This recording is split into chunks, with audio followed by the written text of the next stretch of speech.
Greetings, everyone. Welcome to my corner. This is Kamishita from Sensational Touch and Kamishita's Corner, and welcome to another episode of Soap and Spirituality. So, as I cut my two soaps here, I'm going to be telling you a short story that is entitled The Tree That Rejected Its Roots. Hope you learned something from this story. Listen up. Long ago, in ancient times, when the trees and animals still spoke of the secrets of the universe, there lived a very special tribe of baobab trees, known to the world as the Atifu Neteru Nita, the beautiful trees of the earth. These trees were very sacred and very old. They kept the mysteries of the people. The Atifu Neteru Nita were very careful with their seeds. And since they were so ancient, there were only two of the seed-laying trees left among them. These two seed-laying trees used all of their energy and created one last tree. This tree would be one to create more seeds to keep the Atifu Neteru Nita alive. This tree was named Atif Heru, Tree of Heru.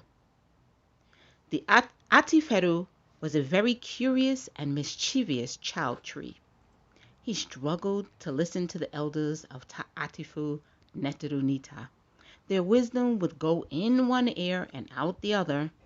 They often warned him about the corruptible nature of human beings, but he paid the elders no mind. Day by day, he watched children pass him on the way to school, and eventually, he began to envy them. He wanted to be able to run, jump, and skip just like the humans did. He would tell elders, "Look at the humans. How lucky they are to be able to move, to run, to do whatever they liked." The elders argued. "Well, the humans have to hunt and gather their food. We have the sun. The humans only grow to about 6 feet if they are lucky. And we only live to around 90 years. We grow hundreds of feet tall and can live forever." Atiferu, the stubborn child, paid them no mind. He continued his infatuation with the humans.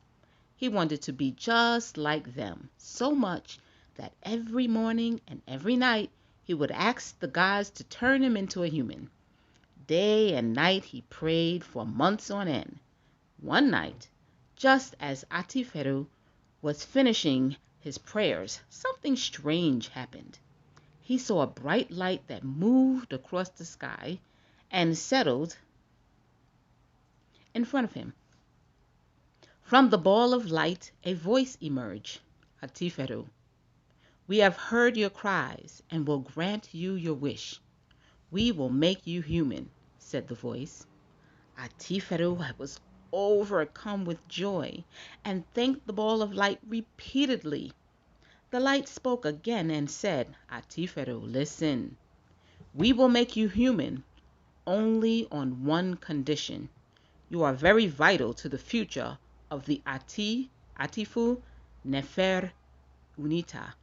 We will make you human, but you must keep one of your roots and wear it as a tail. One day you must return to your tribe and plant your root so that you can make more trees for the Ati Neferunita." Atiferu was overcome with joy. He promised that he would come back and plant his root, thanked the ball of light, and in a humongous flash, whoosh, Atiferu was transformed into a human child with a tail. On the first day of school, Atiferu walked in class and held his head and chest poking out full of confidence. Since he was the last student in the class, he sat in the back, and none of the other children saw that he had a tail. After class, He would also be the last student to leave, and he was able to keep his tale a secret. One day, the teacher asked Atiferu to come up to the board and solve a math problem. Atiferu walked slowly up to the board. He got out of his seat, and as he walked, the children in the class saw his tail and began to make fun of him. Look at Atiferu. He has a tail. He's the monkey man. No, he looks more like an iguana. Hey, monkey man, you want a banana? On and on the teasing went. Atiferu was so embarrassed and ashamed of his tail that he ran out of the class crying. He ran and ran and ran deep into the forest where his tribe was, and went and wept until he was all out of tears and fell asleep. When Atiferu woke, it was morning and almost time for him to go to school. He wanted to go.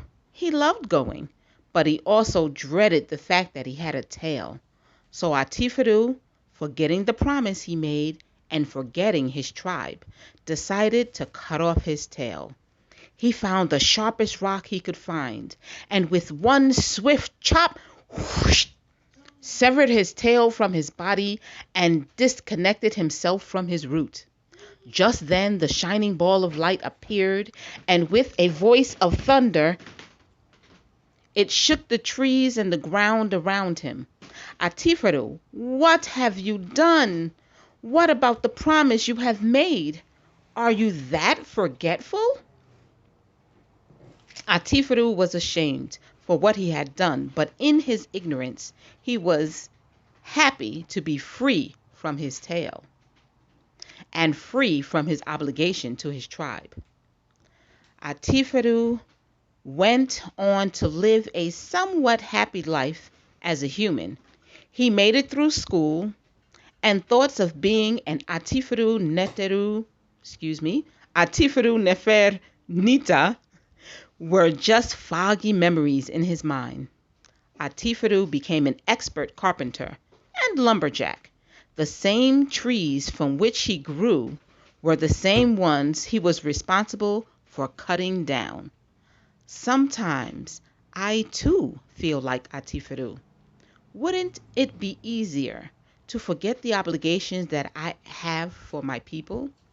Wouldn't it be easy to live under less strict values and morals? But then I realized I'm not contributing to the growth of my people, and I'm only helping in their destruction. We all need to wake up and realize if we don't ground ourselves with our roots, our seeds will never grow, and the few positive harvests that stand tall to this day will only be cut down by the fruits of our ignorance. So what did you learn from this story? What do you think about the tree that rejected its roots? What does it remind you of? Well, that's my story. And I hope you learned something interesting, and I hope the story made you think a little bit. And these are my 2 latest soaps that I decided to cut while reading this story. We have oatmeal, milk, and honey, and we also have a blend of anise and cinnamon spice. Smells just like root beer to me. If you like this story, you can find it and others just like it on the Sunnyside magazine, which is online. It is a magazine that the Earth Center produces. You can find it on www.sunnysidemagazine.org, and you can check out all of their older stories. And if you have any interest in getting any of these soaps, they are now in pre-order, and you can email me at kamishadascorner.com, and you could let me know if you want 1, 2, or 3 bars of any of these soaps, and you can have one. And if you do any of the pre-orders, like always, you will be able to get $1 off of our online price for pre-ordering. These are also already on our website.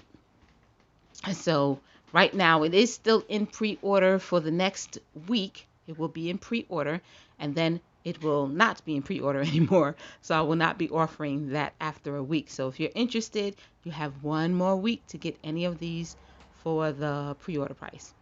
Alrighty, guys, thank you so much for watching. And again, I really hope that you learned something from this story. And I hope you come back again for another episode of Soap and Spirituality.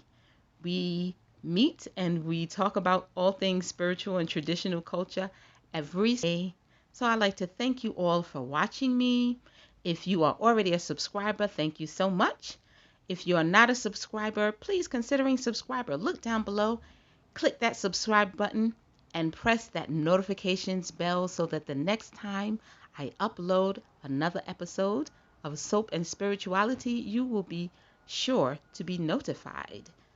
Thank you so much for watching. Please enjoy the rest of the cut, and I will see you on the next video.